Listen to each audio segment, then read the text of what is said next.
Hi, Paul here for Reason Beacon.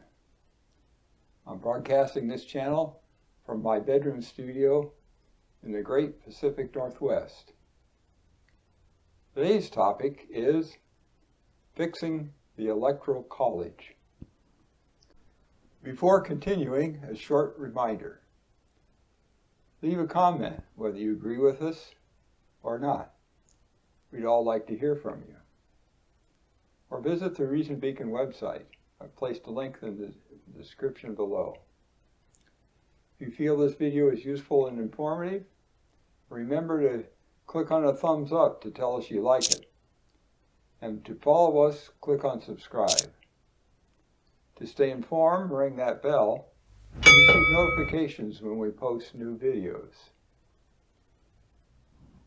You can also show your support by clicking on our support link in the description below. Okay, let's get started. Interestingly, nowhere in the Constitution does the word Electoral College appear. What is defined in the Constitution are electors, who cast their votes for president. In fact, there are only 3 constitutional sections that directly relate to electors: Article 2, the 12th Amendment, and the 14th Amendment. Before continuing, I should note there are 8 additional constitutional provisions that affect the choosing of electors, which do not concern us in this video. I also note that there were over 900 proposals to change the system. Almost all have failed, but that shouldn't stop us from trying.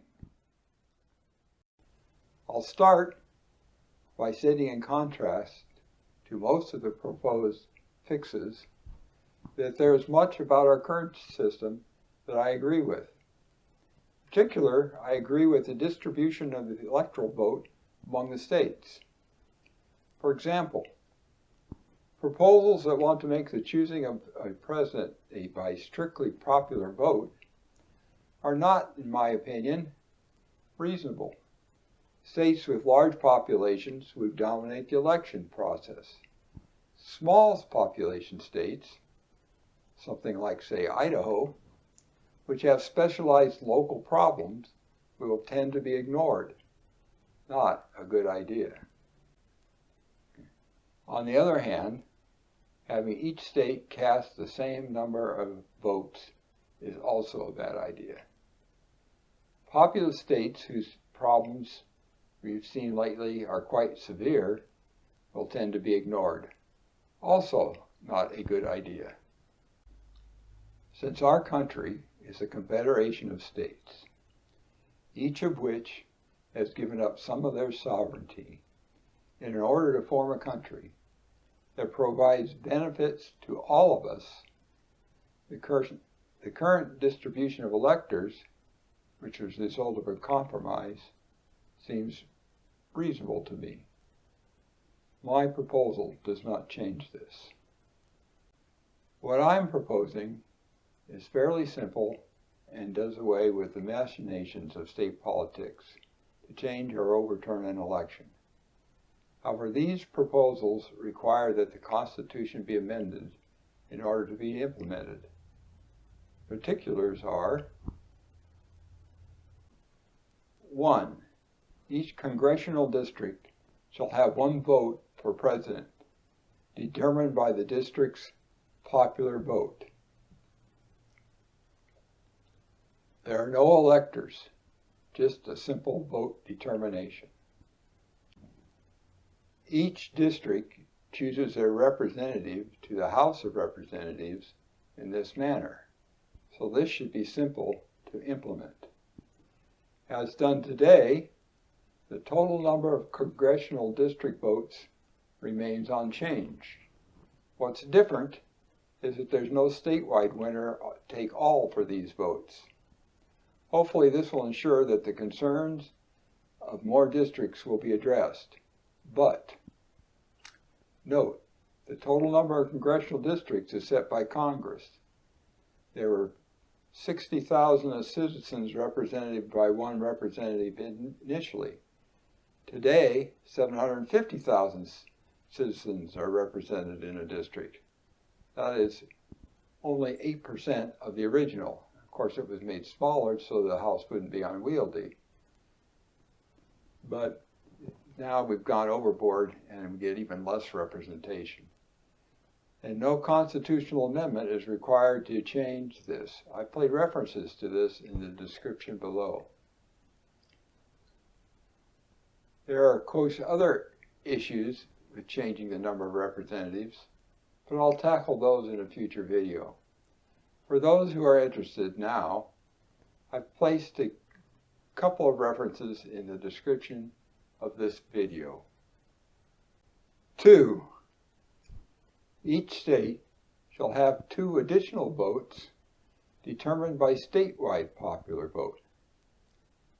There are no electors, just a simple statewide vote determination.